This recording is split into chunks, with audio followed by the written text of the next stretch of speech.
บายดีพี่น้องปองปุกปองปายเมื่อสักครู่สักคนเนาะพบกับก่อนเส้นเก่าเส้นเคยมื้อนี้อยู่มองเก่าเนาะมากินจุ่มมื้อนี่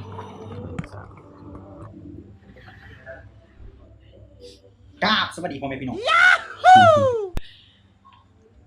มากินจุ่มมี3คนอันนี้มันซีนหมูใส่ไข่ผัก ยุ้ย จุ่ม ยาฮู เนาะเดี๋ยวติดตามเบิ่งกินผักนำกันเฮ้ยแม่นกินจุ่มนำกันโอ้ยว่าผิดอีกแล้ว เนาะเดี๋ยวติดตามมันเนาะไป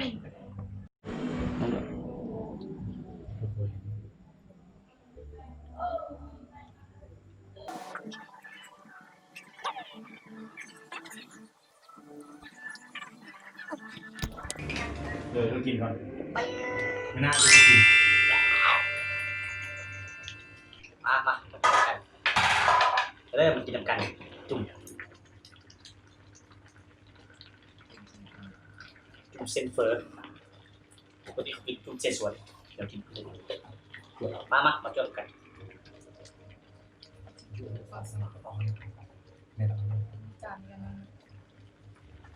กินหลายคนจะแซ่บ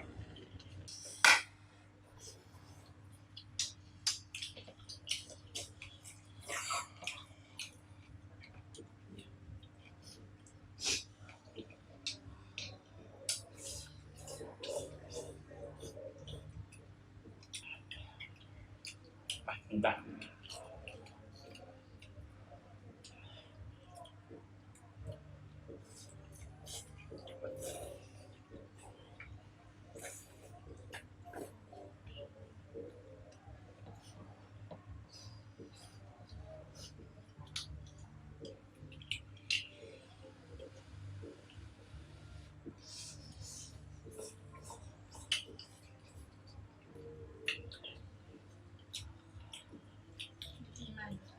เย็นไว้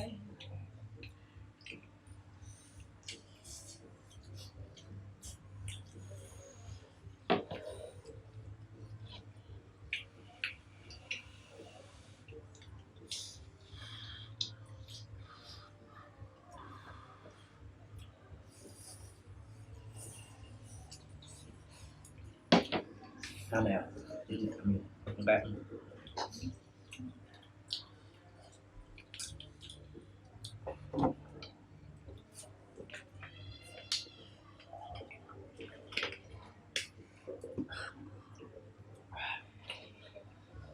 แค่เปิดเลย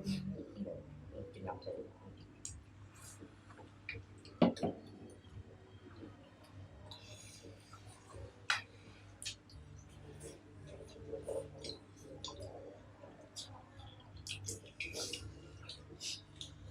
แบบ ดูนะ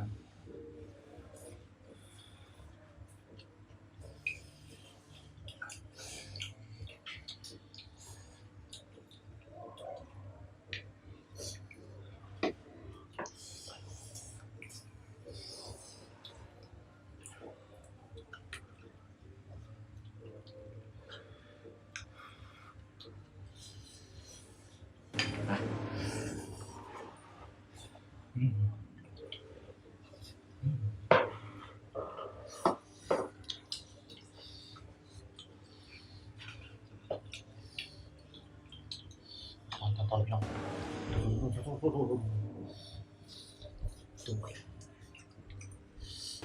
คนหา ซูชิ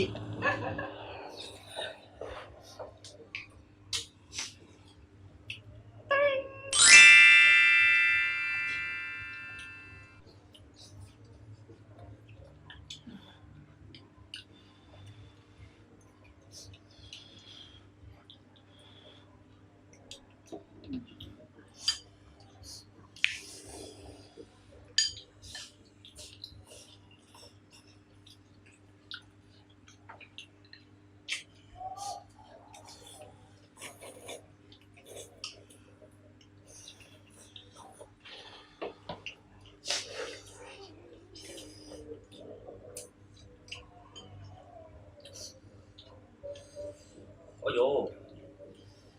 ย โยมันเร็ว มันละ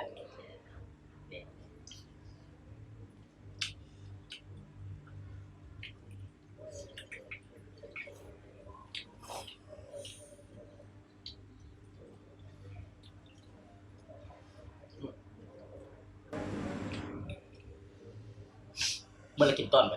พักเมื่อไรกินต้น ไม่ต้อง โอ้ยตัวโอ้ ไม่เอา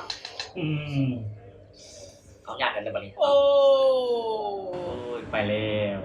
สุภาพบุรุษ ไปแล้ว แม่เอีย